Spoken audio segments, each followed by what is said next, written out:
The morning sun filtered through silk curtains in the master bedroom of the Russo compound. For the first time in months, Amara woke not in her separate suite, but in Dante's arms. His chest rose and fell beneath her cheek, steady and warm, different from the cold, calculating man she'd first met. She smiled, tracing idle patterns on his skin, when a thought struck her. In all these months of building this strange, beautiful life together, one question had never been answered. "Dante," she whispered, "tell me about her, about Lorenzo's mother." His body tensed immediately. The walls she'd worked so hard to dismantle began rising again. "Why?" His voice was guarded. "Why now?" "Because Lorenzo will ask someday, and because I need to know who she was to you." Dante sat up, running a hand through his dark hair. The morning light caught the scar on his shoulder, a reminder of the attack months ago. "Isabella," he finally said. "Her name was Isabella Marchetti, arranged marriage, strategic alliance between families." He paused. "I didn't love her." Amara waited, knowing there was more. "But I respected her. She knew what our marriage was business. She never asked for more than I could give." His jaw clenched. "She deserved better than to die bringing my son into this world." "It wasn't your fault." "Wasn't it?" He turned to face her, and the guilt in his eyes was devastating. "Everything I touch, everyone I pull into my world, they suffer for it. Isabella, you, the children." Before Amara could respond, a sharp knock interrupted them. "Boss," Marco's voice was urgent even through the door. "We have a situation." The situation was worse than a threat. It was a ghost. In Dante's office, Marco pulled up surveillance footage from the Lagos city center. A woman with sharp features and cold eyes moved through a crowded market, her movements purposeful. "Vittoria Marchetti," Dante breathed, his face draining of color. "Isabella's sister." "I thought the Marchetti family accepted the alliance's end after Isabella's death," Amara said, studying the footage. "They did, publicly." Dante's fingers drummed against his desk, a rare tell of anxiety. "But Vittoria never forgave me. She believed I killed her sister through negligence, through bringing her into a dangerous world." "What does she want?" Marco zoomed in on another frame. Vittoria stood outside a children's boutique, holding a small blue baby outfit. Her smile was predatory. "Lorenzo," Dante said flatly. "She wants custody of her nephew, the last piece of Isabella she has left." Amara's blood turned to ice. "She can't just take him." "In my world, with the right leverage, the right connections," Dante met her eyes. "She can try, and Vittoria Marchetti doesn't do anything halfway." That afternoon, Amara took the children to the compound's garden as usual, but nothing felt safe anymore. Every shadow seemed threatening. Every sound made her jump.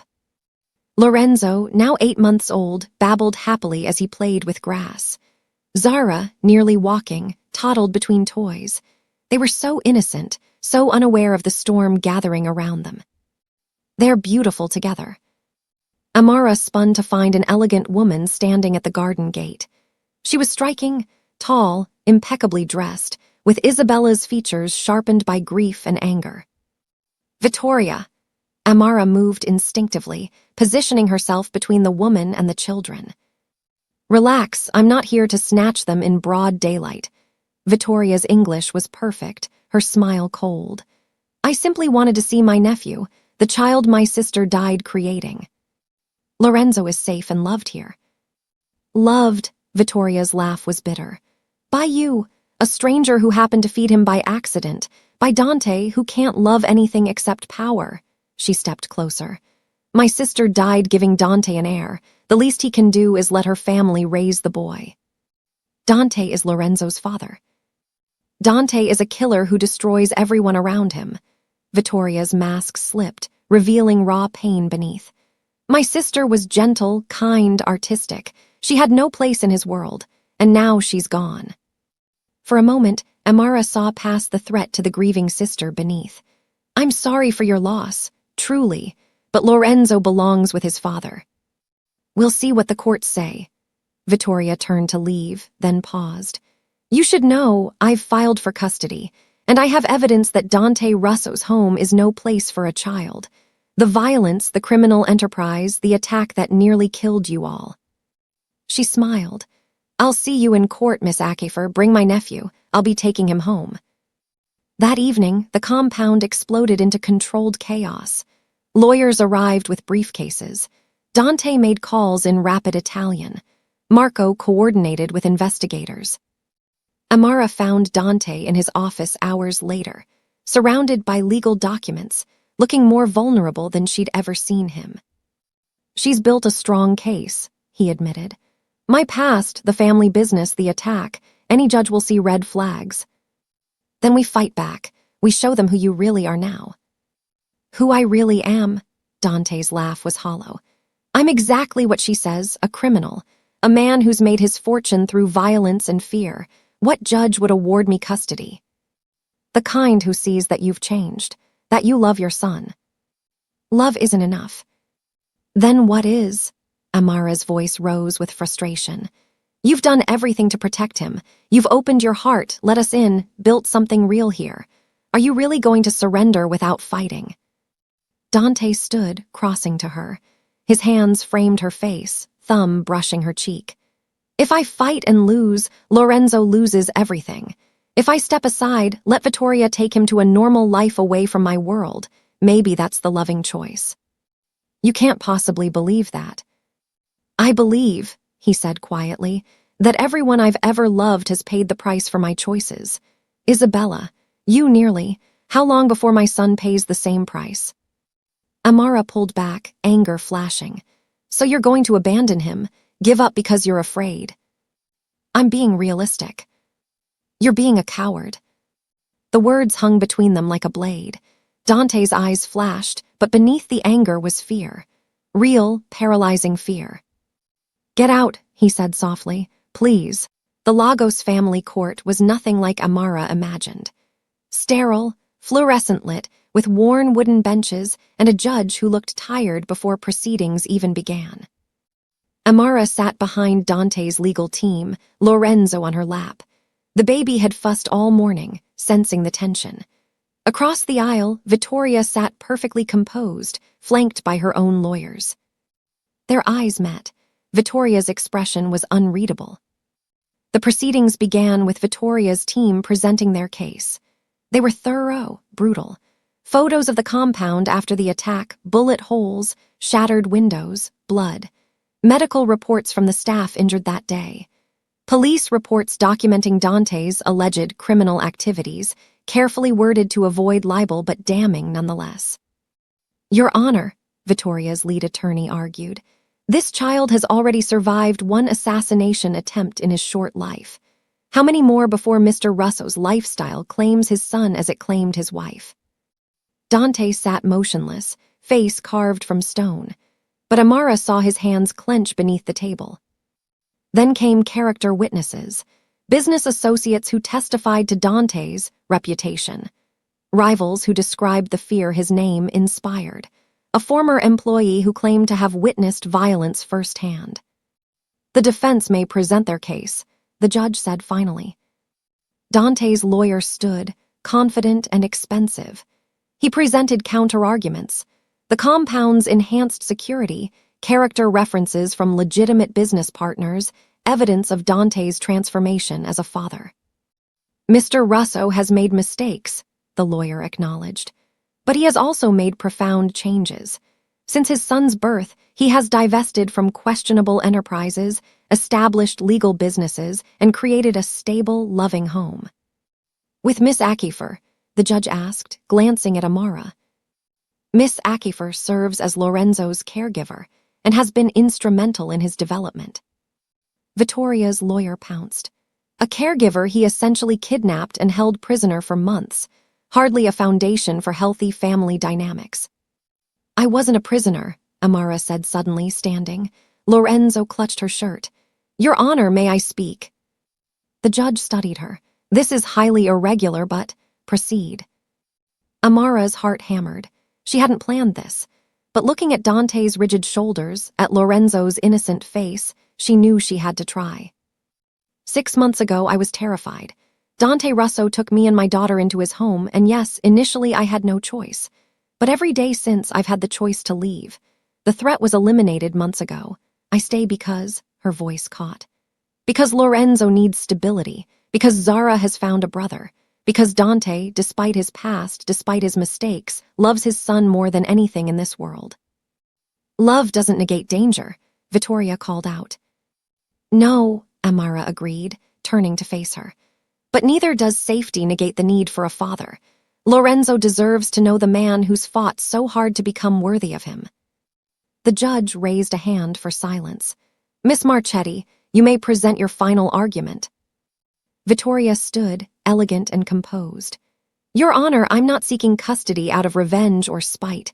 I'm seeking it out of love. Love for my sister, who died far too young. Love for her son, who deserves a chance at a normal life. She paused, and for the first time, emotion cracked her voice. I have a home prepared, a nursery painted in soft blues, a garden where he can play safely. No guards, no guns, no threats, just a family who wants to love him the way Isabella would have wanted. Her eyes glistened. I can't bring my sister back, but I can save her son from the life that killed her. Please, let me give him that chance. The courtroom was silent. Even Dante seemed shaken by the raw grief in Vittoria's plea. I'll take this matter under advisement, the judge said. We'll reconvene in 3 days for my decision. That night, Amara found Dante on the compound's roof terrace, staring at the Lagos skyline. You should hate me, he said without turning, for bringing you into this, for putting Lorenzo at risk, for being exactly what Vittoria says I am. I should, Amara agreed, standing beside him, but I don't. Why not? Because I've seen who you really are, not the reputation, not the past you. The man who holds his son at 3 a.m. when nightmares wake him, who plays peekaboo until Lorenzo giggles, who's trying, every single day, to be better than he was. Dante finally looked at her, vulnerability stark in his eyes. What if trying isn't enough? What if she wins? Then we appeal, we fight, we. No, Dante's voice was firm. If the judge rules for Vittoria, I won't appeal. I won't put Lorenzo through years of legal battles, growing up knowing his father and aunt fought over him like property. Dante. I've made my decision, Amara. If she wins, I let him go. He turned away. It's the only loving choice left. 2 days later, everything changed. Marco burst into the dining room where Amara was feeding the children breakfast. We have a problem. Vittoria's been meeting with the Calabrese family. Dante, entering behind him, froze. The Calabrese, are you certain? Positive, 3 meetings in 2 days, and boss, Marco hesitated.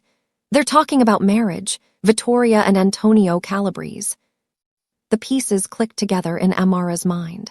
She's making an alliance if she marries into the Calabrese family. She gains the protection and power of one of the strongest crime families in West Africa, Dante finished grimly. This was never about giving Lorenzo a normal life. It's about control, about using him to secure her own position. Can we prove it? Amara demanded. Not in court, not in 3 days. Dante's jaw clenched. But I can confront her directly. The meeting was arranged at neutral territory, a cafe in downtown Lagos, public enough to discourage violence. Vittoria arrived precisely on time, poised and beautiful. But when she saw Amara beside Dante, surprise flickered across her face. I don't recall inviting the nanny, she said coolly. Amara is here because this concerns her as much as me, Dante replied. Sit. Vittoria did, studying them both. You wanted to talk. I know about the Calabrese, Dante said bluntly. About your engagement to Antonio. For a moment, Vittoria's mask slipped. Then she laughed, bitter and sharp. Of course you do. You always were thorough. Was any of it real? The grief, the concern for Lorenzo's safety. All of it was real. Vittoria's voice hardened. My sister is dead because of you, that's real, but I'm also not stupid. In our world, power is survival. Antonio offers protection I can't get alone. And Lorenzo, she met his eyes. Lorenzo is the key to legitimizing that alliance. the Russo heir raised by the Calabrese-Marchetti union. You'd use him as a pawn. Like you haven't, Vittoria shot back. Everything in our world is strategy, Dante. You taught me that. The difference is I'm honest about it. Amara had heard enough. What if there was another way? Both turned to her. What if, Amara continued carefully, Lorenzo didn't have to choose? What if he could have both, his father and his aunt? Impossible, Vittoria said. The court. Forget the court. I'm talking about something more important. Family. Amara leaned forward. Vittoria, you loved your sister. That love, that grief, it's real. Lorenzo should know about Isabella through you. He should have his aunt in his life. Dante would never agree. I already have, Dante said quietly. Both women stared at him. You were right, Vittoria, about many things. I failed Isabella. I brought her into my world and it killed her. I can't change that. But I can make sure Lorenzo knows who she was through you. Vittoria's eyes glistened. You'd allow visitation. More than that, partial custody, summers, holidays, a real relationship. Dante's voice was steady. On one condition, you end the Calabrese engagement. You step back from that life. Give yourself the normal life you claim to want for Lorenzo. Be his aunt, not a crime family matriarch. Silence stretched between them. Vittoria looked at Lorenzo, sleeping peacefully in Amara's arms, oblivious to the adult machinations around him. He has her eyes, Vittoria whispered. Isabella's eyes. He does, Dante agreed. And he should know that, should know her through you. A single tear traced down Vittoria's cheek. You'd really share him, after everything. For Lorenzo's sake, yes. Dante reached across the table, offering his hand. Truce for him. Vittoria stared at his hand for a long moment. Then slowly, she took it. Truce, she whispered. For Isabella, for Lorenzo. 3 months later, the compound had transformed again.